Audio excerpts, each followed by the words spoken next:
pas tout le temps un lieu de paix, hein. Le foyer en Guyane, c'est parfois malheureusement un lieu de peur, de crainte, c'est un lieu de violence pour les femmes, mais pas que pour les femmes, aussi pour les enfants. Le procureur de la République le confirme. Les violences conjugales sont très fréquentes en Guyane. Les chiffres des affaires de ces derniers mois montrent l'ampleur du phénomène. On a plus de 160 affaires de violences conjugales de plus entre 2019 et 2020 sur la période 1er janvier, 1er octobre. On a multiplié par 4 le nombre de déferments pour des faits de violences conjugales. Donc on est passé de 24 à 86 déferments pour des violences conjugales. Les comparutions immédiates, on est passé de 8 comparutions immédiates en 2019 à 30 comparutions immédiates pour des violences conjugales. On a multiplié par quasiment 5 le nombre de conjoints qui ont été déférés pour des mesures d'éviction, pour des mesures d'interdiction de paraître, puisqu'on est passé de 11 à 50 mesures de ce type. Donc je dirais on a vraiment une réponse pénale qui s'est musclée. Les violences conjugales représentent 40% des personnes suivies par la VIP. L'association implantée en Guyane aide toutes les victimes dans leur démarche judiciaire. Des psychologues et des juristes, comme Louise Terrier-Vasse, accompagnent les plaignants. Notre rôle premier, c'est qu'est-ce qu'une plainte ? Sur quoi est-ce que ça peut déboucher comme réponse pénale ? Combien de temps ça peut prendre ?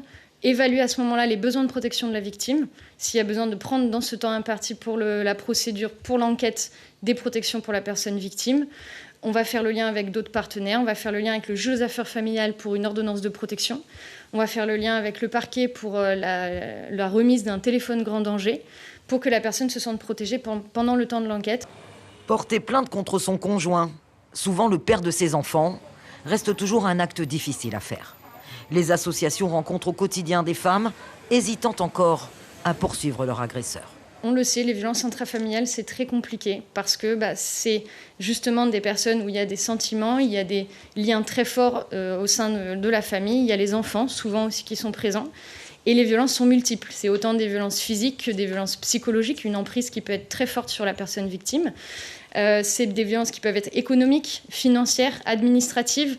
Donc en fait, pour la personne, ça va être très difficile d'imaginer sa vie sans l'auteur et sans cette pression, sans cette personne qui va régir en fait tout son monde. Pour aller plus loin dans l'accompagnement des victimes, le parquet de Cayenne a mis en place un nouveau dispositif. Cet appartement accueillera bientôt les auteurs de violences conjugales afin de les écarter du domicile familial. C'est l'association Impameg qui est en charge de l'accompagnement des auteurs de violences. Lorsqu'on accueille cette personne, nous l'accompagnons jusqu'au moment de l'audience. Donc cet accompagnement, ça a une durée bien précise, ça peut être 3 mois renouvelables. Et cet accompagnement, elle vise à permettre à la personne de prendre conscience de ses actes, de réfléchir sur sa situation, les actes qu'ils ont commis, l'aider de façon à être dans une dynamique de changement. Si elle ne travaille pas, elle a l'obligation de s'inscrire dans une dynamique d'insertion et de soins, parce que le soin, c'est systématiquement obligatoire. Le parquet de Cayenne a aussi mis en place depuis 2019 des téléphones grand danger. 12 sont actuellement en circulation.